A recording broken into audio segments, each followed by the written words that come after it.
The scene starts off with Claudius and Gertrude welcoming two new characters who are making their first appearance in the play. Hamlet's friends from childhood, Rosencrantz and Guildenstern.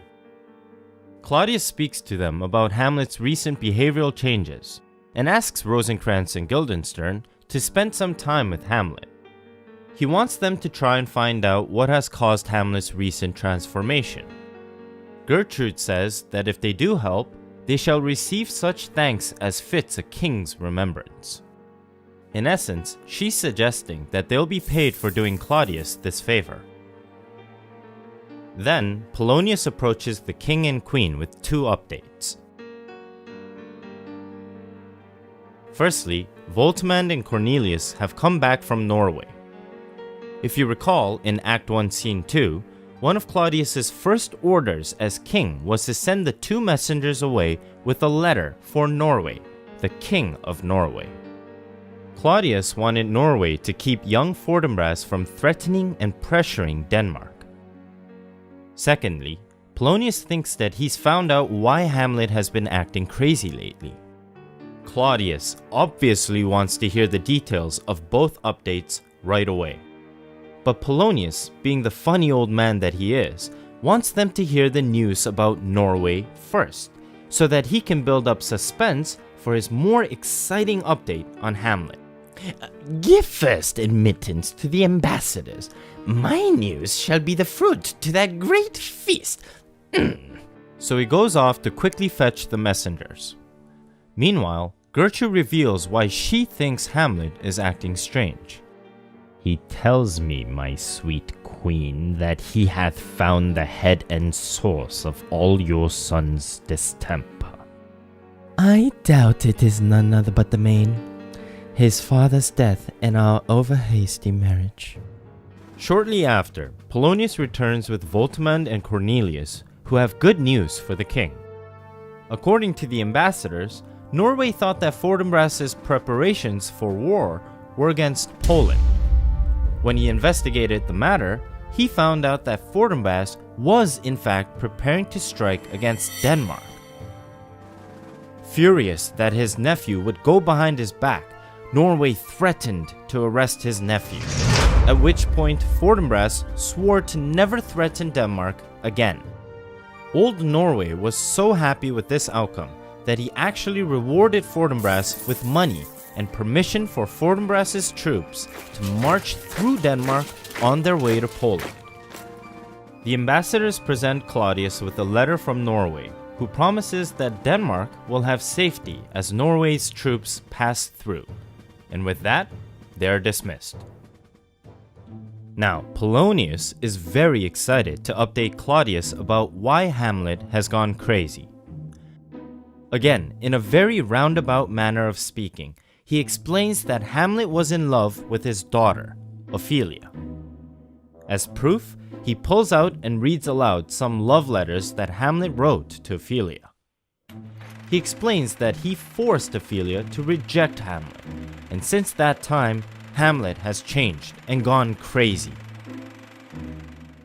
Polonius is absolutely sure that he's right about this, and says that he wouldn't even mind having his head cut off if he's wrong, which is rather funny because we know that he's wrong.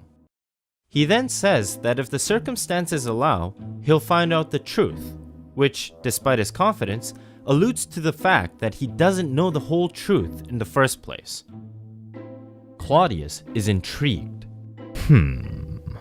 How may we try it further? Sometimes he walks 4 hours together, here in the lobby. So he does indeed. At such a time, I'll lose my daughter to him. Be you and I behind an arras, and then mark the encounter. If he love her not, and be not from his reason fallen thereon, let me be no assistant for a state, but keep a farm and carters. We will try it.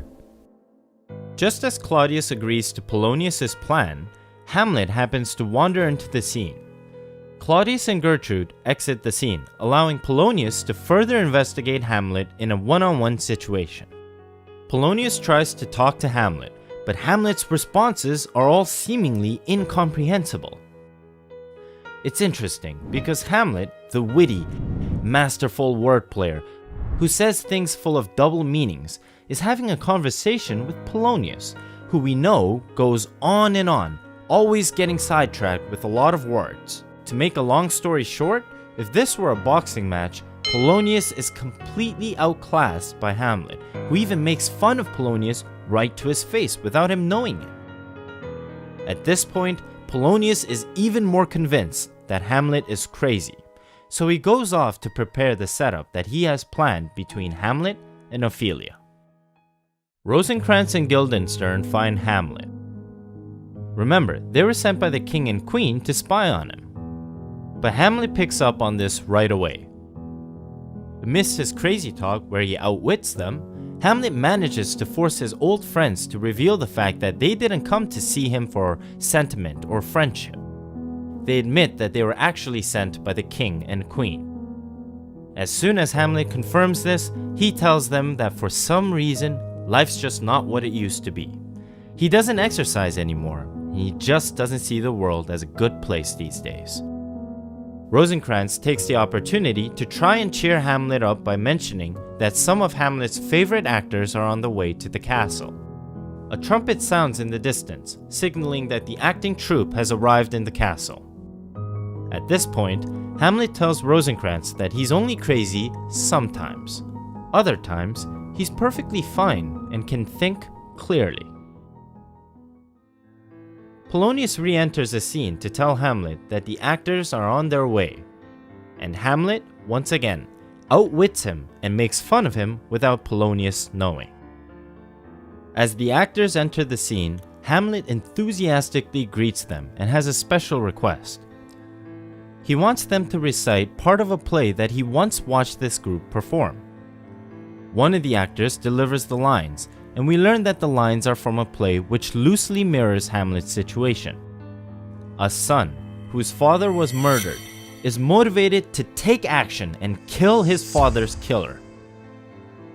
With the speech finished, Hamlet rudely tells Polonius to give the actors a place to stay, and pulls one of the actors aside to make a special request.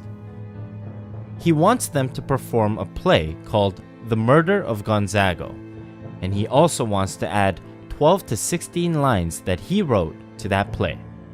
The actor agrees, and everyone leaves Hamlet to himself once again. Alone, Hamlet reveals how shameful it is that the actor could bring himself to tears in a mere reenactment. Hamlet criticizes himself, thinking, if an actor can do that much, what am I doing? He wonders to himself how much more the actor would be able to do if he were in Hamlet's situation. And so at the end of his soliloquy, he reveals his new plan. When the actors perform the play with Hamlet's newly added lines, he's going to pay close attention to Claudius's reaction. Hamlet thinks that if Claudius is guilty, the guilt will be explicitly evident while watching the play. He realizes that he can't fully trust the ghost yet, and that he'll have to see for himself if the king is guilty or not.